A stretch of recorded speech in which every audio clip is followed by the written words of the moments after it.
প্রিয় admission candidate, target CU ইউনিটের short ক্লাসে তোমাদের স্বাগতম। আজকে আমরা আলোচনা করব গতিবিদ্যা চ্যাপ্টারটি নিয়ে, অর্থাৎ তোমাদের স্বপ্ন যাদের শুধুমাত্র চট্টগ্রাম বিশ্ববিদ্যালয়ের এই ইউনিট, এই ক্লাসটি বিশেষ করে তাদের জন্য। ভাই, আমরা চট্টগ্রাম বিশ্ববিদ্যালয়ের প্রত্যেকটা চ্যাপ্টার, অর্থাৎ এই ইউনিটের জন্য প্রত্যেকটা চ্যাপ্টার আমরা ঠিক সেভাবেই পড়বো যেভাবে পড়লে আমাদের এই ইউনিট কাভার হবে। আদারওয়াইজ আমরা অন্য কিছুই পড়বো না যা আমাদের লাগবে না। সো আমরা আজকে আলোচনা করব গতিবিদ্যা চ্যাপ্টারটি নিয়ে। কি নিয়ে আলোচনা করব? গতিবিদ্যা।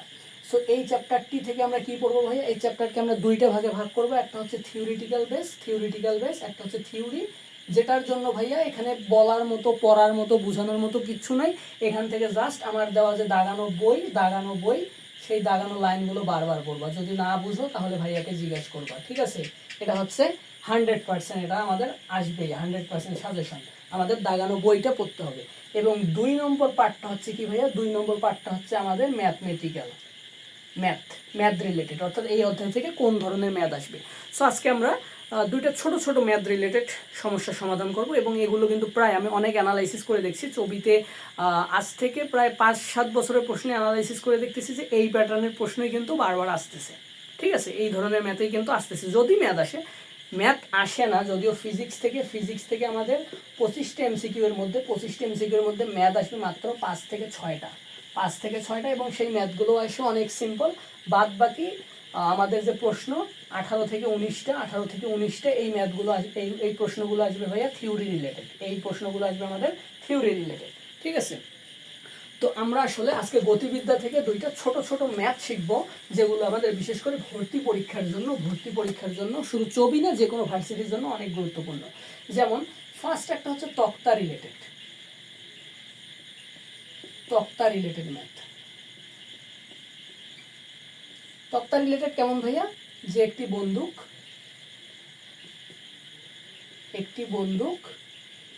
ঠিক আছে, একটি বন্দুক থেকে মনে করো 5 ms1 বেগে গুলি ছোড়া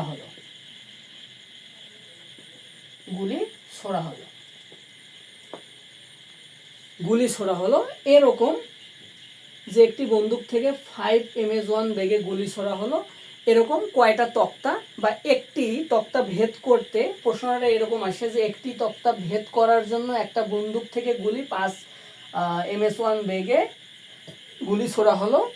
যদি আমরা তক্তা ভেদ করতে চাই, বা সর্বোচ্চ কয়টা তক্তা আমরা ভেদ করতে পারি, ঠিক আছে? তো সর্বোচ্চ তক্তা যদি তোমরা বাইর করতে যাও, তক্তার সংখ্যা, জাস্ট আমরা এই বেগকে স্কোয়ার করে দেবো ভাইয়া। বেগকে কি করে দেবো? স্কোয়ার করে দেবো। জাস্ট এটাকে ধরবো আমরা n, তার মানে n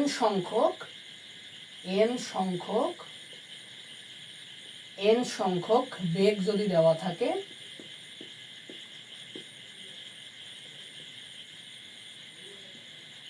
আমাদের যদি তক্তার সংখ্যা বাইর করতে বলে, তাহলে আমরা জাস্ট n স্কোয়ার বসাবো। তার মানে এরকম কয়টা তক্তা ভাইয়া? এরকম হবে 5×5 25টা তক্তা। আশা করি ক্লিয়ার। জাস্ট এই ধরনের প্রশ্ন আসলে তোমরা এই শর্টকাট ইউজ করে খুব সহজে সলভ করতে পারবা। সেম ভাবে যদি বলে যে একটা বন্দুক থেকে গুলি ছোড়া হলো এবং 25টি তক্তা ভেদ করতে পারে, এরকম একটা তক্তা ভেদ করার জন্য তার বেগ কত? তো যদি বেগ বাইর করতে বলে ভাইয়া, বেগ মানে হচ্ছে √n, এবং তক্তা মানে হচ্ছে তক্তাকে মনে করো আমি ইটা দ্বারা প্রকাশ করলাম, তক্তা মানে হচ্ছে n স্কোয়ার।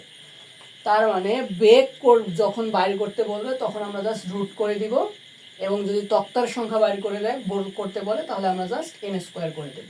তার মানে এখানে যদি 25টা তক্তার কথা বলা হয়ে থাকে এবং যদি বেগ বাইর করতে বলে, আমরা জাস্ট কি করে দেবো ভাইয়া? √25, তার মানে 5। এবং তক্তার সংখ্যা যদি বাইর করতে বলতো, যদি 5 দেওয়া থাকতো, তখন আমরা কি করতাম? 5 স্কোয়ার।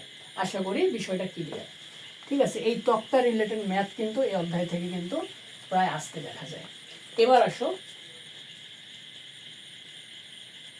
ঘূর্ণন সংখ্যা সম্পর্কিত যদি কোনো ম্যাথ আসে ভাইয়া, তাহলে আমরা কিভাবে করব?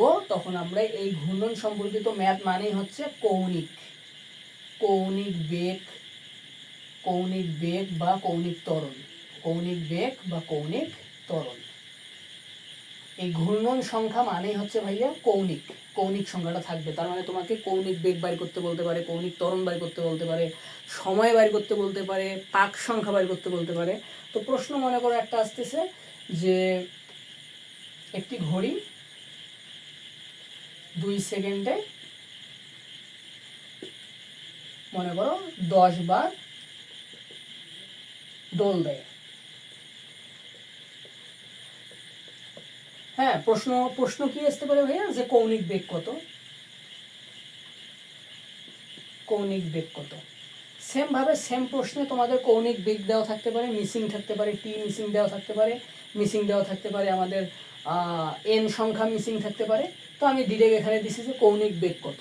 তো তার মানে পাক সংখ্যা যখন থাকবে বা পাক সংখ্যা বা দোল সংখ্যা, পাক সংখ্যা বা দোল সংখ্যা যখন থাকবে, মানে এন এর ভ্যালু যখন থাকবে, এন এর ভ্যালু যখন আমাদের দেওয়া থাকবে, তখনকার সূত্রটা হচ্ছে আমাদের omega equal to 2 πn divided টি।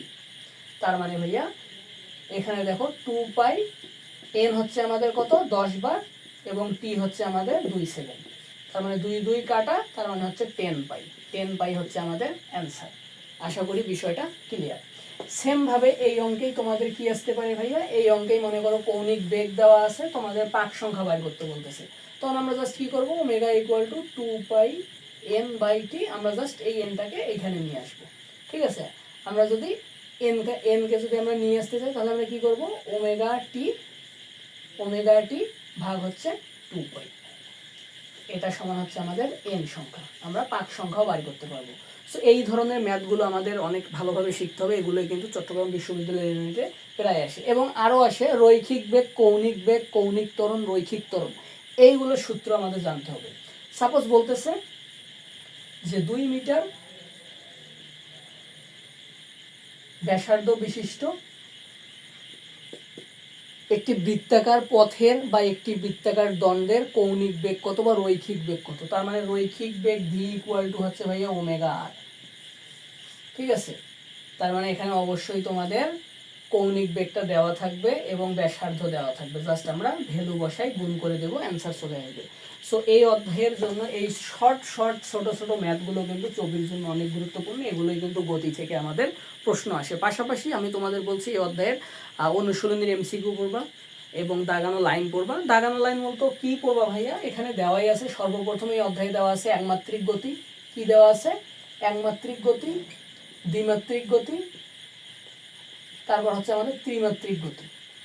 এগুলোর কি পড়বো ভাইয়া, এগুলোর উদাহরণ পড়বো। একমাত্রিক মানে হচ্ছে সরল রৈখিক বরাবর যেগুলো কাজ করে, সরল রেখা বরাবর, সরল রেখা, যেমন হচ্ছে সুতার টান, এগুলো হচ্ছে আমাদের একমাত্রিক গতির উদাহরণ। দ্বিমাত্রিক হচ্ছে আমাদের পাতলা কাগজ বা হচ্ছে আমাদের সোনার পাত বা পাতলা পাত, এগুলো হচ্ছে আমাদের কি দ্বিমাত্রিক গতির উদাহরণ। এবং ত্রিমাত্রিক গতির উদাহরণ কি, চেয়ার, টেবিল, এগুলো হচ্ছে আমাদের ত্রিমাত্রিক গতির উদাহরণ। ঠিক আছে, জাস্ট প্রথম পার্টটা থেকে একমাত্রিক, দ্বিমাত্রিক, ত্রিমাত্রিক এই গতিগুলো আমরা মনে রাখবো ভাইয়া। এবং এখানে আমাদের পরন্ত বস্তুর সূত্র নিয়ে কথা বলা হয়েছে, পরন্ত বস্তুর সূত্র। তো পরন্ত বস্তুর সূত্র জাস্ট আমরা শর্টকাটে মাথায় রাখবো। পরন্ত বস্তুর সূত্রটা দেয় কে ভাইয়া, গ্যালিলিও। পরন্ত বস্তুর সূত্র হচ্ছে গ্যালিলিওর এবং পরন্ত বস্তুর সূত্রটা পরীক্ষা করে নিউটন গিনিপালক পরীক্ষার মাধ্যমে। এবং এই সূত্র হচ্ছে 3টে সূত্র। প্রথম সূত্রটা হচ্ছে কোনো একটা বাধাহীন বা সেখানে কোনো ধরনের প্রভাবক থাকবে না যদি কোনো একটা দুইটা ভারী এবং পাতলা বস্তুকে ফালাই দেওয়া হয়, সেটা সমান সময় সমান দ্রুত অতিক্রম করবে। এটা হচ্ছে ফার্স্ট ল। সেকেন্ডটা হচ্ছে ভাইয়া ভি সমানুপাতিক টি, অর্থাৎ স্থির অবস্থান থেকে কোনো বস্তুর অতিক্রান্ত বেগ তার সময়ের হবে কি সমান। এবং তৃতীয় সূত্রটা হচ্ছে সমান মানে সমানুপাতিক, এবং তৃতীয় সূত্রটা হচ্ছে এই সমানুপাতিক টি স্কোয়ার। তার মানে দূরত্ব হচ্ছে সময়ের বর্গের সমানুপাতিক। এই সম্পর্কগুলো কিন্তু আমাদের লাগবে ভাইয়া এই অধ্যায়ের জন্য। ঠিক আছে, এই অধ্যায় থেকে তোমরা আর কি পড়বা ভাইয়া, এই অধ্যায় থেকে তোমরা প্রাস রিলেটেড যে তথ্যগুলো আছে, প্রাসের বৈশিষ্ট্যগুলো বই থেকে দেখবা। প্রাসের বৈশিষ্ট্য যেমন হচ্ছে এরা সমতরণ বিশিষ্ট, এদের হচ্ছে গতি প্যারাবোলা। ঠিক আছে, এই বিষয়গুলো ভালোভাবে পড়তে হবে। প্রাসের বৈশিষ্ট্য থেকে কিন্তু প্রশ্ন আসে 5 স্টার। ঠিক আছে। তো প্রাসের বৈশিষ্ট্যগুলো আমরা পড়বো এবং প্রাস রিলেটেড যে আমাদের সংজ্ঞাগুলো আছে, প্রক্ষেপণ বিন্দু, নিক্ষেপণ বিন্দু, পাল্লা। পাল্লা মানে কি ভাইয়া? পাল্লা মনে করো এ একটা বিন্দু, বি একটা বিন্দু, এ থেকে বিতে মনে করো কোনো কিছু নিক্ষেপ করা হইলো, এর যে ডিস্টেন্সটা, এই ডিস্টেন্সটা এখানে ডি না, এটাকে বলা হয় পাল্লা। ঠিক আছে। এবং এই প্রাস রিলেটেড সর্বোচ্চ গতির সূত্র, সর্বোচ্চ বেগের সূত্র, সর্বোচ্চ উচ্চতার সূত্র, এই সূত্রগুলো কিন্তু আমাদের মাথায় রাখতে হবে। ঠিক আছে। এই সূত্রগুলো থেকে কিন্তু চট্টগ্রাম বিশ্ববিদ্যালয়ের এই ইউনিটে কিন্তু প্রশ্ন আসতে দেখা যায়। সুতরাং RMX, RMIN অর্থাৎ প্রাসের সর্বোচ্চ গতির উচ্চতার সূত্র, সময়ের সূত্র আমাদের এই প্রত্যেকটা বিষয় আমাদের লাগবে। সাথে সাথে প্রাসের বৈশিষ্ট্যগুলো পড়বা। এবং প্রাসের গতি কিন্তু হচ্ছে আমাদের কি ভাইয়া? প্রাসের গতি কিন্তু প্যারাবোলা। ঠিক আছে। প্রাসের গতি হচ্ছে আমাদের প্যারাবোলা। এই বিষয়গুলো মাথায় রাখবা। সো এই হচ্ছে আমার শর্ট ক্লাস। এখান থেকে জাস্ট আমি কয়েকটা বিষয় নিয়ে ম্যাথ নিয়ে আলোচনা করছি। এই ম্যাথগুলো, শর্ট ম্যাথগুলো তোমরা প্র্যাকটিস করবা, ছবি নলেজ বইটা ভালোভাবে পড়বা, অনুশীলনীর MCQ ভালোভাবে সলভ করবা এবং এই অধ্যায়ে যদি আরও কিছু দরকার পড়ে আমি অবশ্যই তোমাদের সাথে শেয়ার করবো। আপাতত যে বিষয়গুলো পড়তে বললাম এগুলোই পড়ো, ইনশাল্লাহ এর বাইরে ছবিতে প্রশ্ন আসবে না। এগুলো হচ্ছে 5-7 বছরের প্রশ্নে অ্যানালাইসিস করার পর কিন্তু আমি এই অধ্যায়টা নিয়ে তোমাদের সাথে আলোচনা করতেছি। অর্থাৎ অন্যান্য বিশ্ববিদ্যালয়ে কীভাবে প্রশ্ন আসতেছে এগুলো দেখার দরকার নেই, এগুলোর প্রশ্নও দেখার দরকার নেই ভাই। ছবিতে যেভাবে প্রশ্ন আসে, ছবির জন্য যতটুকু দরকার আমি ঠিক সেগুলোই তোমাদের সাথে হাইলাইট করতেছি। আশা করি আমার কথাগুলো বুঝতে পারছো। যে কথাগুলো বললাম এগুলোই ফলো করো, ইনশাল্লাহ এর বাইরে প্রশ্ন আসবে না। ক্লাসটি দেখার জন্য সবাইকে অসংখ্য ধন্যবাদ। আল্লাহ হাফেজ।